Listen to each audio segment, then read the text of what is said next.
Friends, welcome to my channel. ಈ ದಿನ ನಾನು ಕುಂಬಳಕಾಯಿ ಪಲ್ಯ ಮಾಡೋದು ತೋರಿಸ್ತಾ ಇದ್ದೀನಿ. ತುಂಬಾ ರುಚಿಯಾಗಿ ಕಡಿಮೆ ಪದಾರ್ಥಗಳಲ್ಲಿ ಬೇಗನೆ ಮಾಡ್ಕೋಬೋದು. ಬನ್ನಿ ಹೇಗೆ ಮಾಡೋದು ಅಂತ ತೋರಿಸ್ತೀನಿ. ಪ್ಯಾನ್ಗೆ 3-4 ಸ್ಪೂನ್ ಆಗುವಷ್ಟು ಎಣ್ಣೆ ಸೇರಿಸ್ತಾ ಇದ್ದೀನಿ. ಎಣ್ಣೆ ಕಾದ ನಂತರ ಸಾಸಿವೆ ಸೇರಿಸ್ತಾ ಇದ್ದೀನಿ. ನಂತರ ಕರಿಬೇವು ಸೇರಿಸ್ತಾ ಇದ್ದೀನಿ. ಈಗ ಇದಕ್ಕೆ ಉದ್ದಿನಬೇಳೆ ಮತ್ತು ಕಡಲೆಬೇಳೆ ಸೇರಿಸ್ತಾ ಇದ್ದೀನಿ. ಲೋ ಫ್ಲೇಮಲ್ಲಿ ನಿಧಾನಕ್ಕೆ ಫ್ರೈ ಮಾಡ್ಕೋಬೇಕು. ಈಗ ಹಸಿಮೆಣಸಿನಕಾಯಿ ಸೇರಿಸ್ತಾ ಇದ್ದೀನಿ. ಖಾರ ನೋಡಿಕೊಂಡು ಹಾಕ್ಕೋಬೇಕು. ನಿಮಗೆ ಎಷ್ಟು ಖಾರ ಬೇಕೋ ಅಷ್ಟು. ನಾನಿಲ್ಲಿ 4 ಹಸಿಮೆಣಸಿನಕಾಯಿ ಸಣ್ಣದಾಗಿ ಕಟ್ ಮಾಡಿ ಹಾಕ್ಕೊಂಡಿದ್ದೀನಿ. ನಂತರ ಸಣ್ಣದಾಗಿ ಕಟ್ ಮಾಡಿರೋ ಈರುಳ್ಳಿ ಸೇರಿಸ್ತಾ ಇದ್ದೀನಿ. ನಿಧಾನಕ್ಕೆ ಫ್ರೈ ಮಾಡ್ಕೋಬೇಕು ಲೋ ಫ್ಲೇಮಲ್ಲಿ. ಅದರಲ್ಲಿ ರುಚಿಗೆ ತಕ್ಕಷ್ಟು ಉಪ್ಪು ಸೇರಿಸ್ತಾ ಇದ್ದೀನಿ.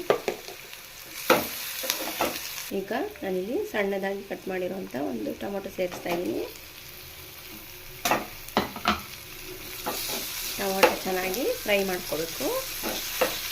ಈಗ ನಾನಿಲ್ಲಿ ಚಿಟಿಕೆ ಅರಿಶಿನ ಸೇರಿಸ್ತಾ ಇದ್ದೀನಿ. ಟೊಮೊಟೊ ಬೇಗ ಫ್ರೈ ಆಗಲಿ ಅಂತ ಅರಿಶಿನ ಪುಡಿ ಸೇರಿಸ್ತಾ ಇದ್ದೀನಿ. ಈಗ ಚೆನ್ನಾಗಿ ಫ್ರೈ ಮಾಡ್ಕೋಬೇಕು. ನಾನಿಲ್ಲಿ ಸಣ್ಣದಾಗಿ ಕಟ್ ಮಾಡಿರೋಂಥ ಕುಂಬಳಕಾಯಿ ನೀರಲ್ಲಿ ನೆನೆಸಿಟ್ಟಿದ್ದೀನಿ. ನೀಟಾಗಿ ತೊಳ್ಕೊಬೇಕು. ಈಗ ಸಣ್ಣದಾಗಿ ಕಟ್ ಮಾಡಿರೋಂಥ ಕುಂಬಳಕಾಯಿ ಸೇರಿಸ್ತಾ ಇದ್ದೀನಿ. ಕುಂಬಳಕಾಯಿನ ಲೋ ಫ್ಲೇಮಲ್ಲಿ ಫ್ರೈ ಮಾಡ್ಕೋಬೇಕು. ಜಾಸ್ತಿ ಬೇಯಿಸ್ಬಾರ್ದಿದ್ದು,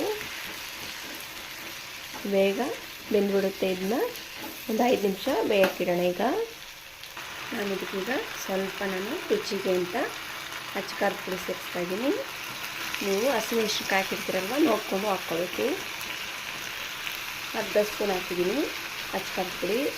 ಈಗ ಇದನ್ನ ಲೋ ಫ್ಲೇಮಲ್ಲಿ ಫ್ರೈ ಮಾಡ್ಕೊಳ್ಳೋಣ. ಚೆನ್ನಾಗಿ ಫ್ರೈ ಆಗಿದೆ.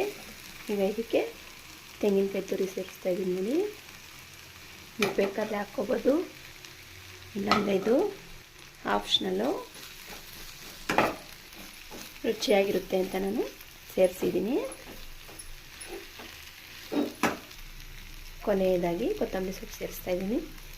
ನೋಡಿದ್ರೆ ಸಿಂಪಲ್ಲಾಗಿ ಬೇಗನೆ ಮಾಡ್ಕೋಬೋದು. ಈಗ ಸರ್ವ್ ಮಾಡ್ತಾಯಿದ್ದೀನಿ ನೋಡಿ. ಚಪಾತಿ ಜೊತೆ ನಾನು ಸರ್ವ್ ಮಾಡ್ತಾಯಿದ್ದೀನಿ ನೋಡಿ. ನೋಡಿದ್ರಲ್ಲ ಫ್ರೆಂಡ್ಸ್, ತುಂಬಾ ಬೇಗನೆ ಮಾಡ್ಕೋವಂಥ ಕುಂಬಳಕಾಯಿ ಪಲ್ಯ ರೆಡಿಯಾಗಿದೆ. ನೀವೊಂದ್ಸರಿ ಟ್ರೈ ಮಾಡಿ. ಹಾಗೆ ನನ್ನ ಚಾನಲ್ನ ಸಬ್ಸ್ಕ್ರೈಬ್ ಮಾಡ್ಕೊಳ್ಳಿ. Thank you friends.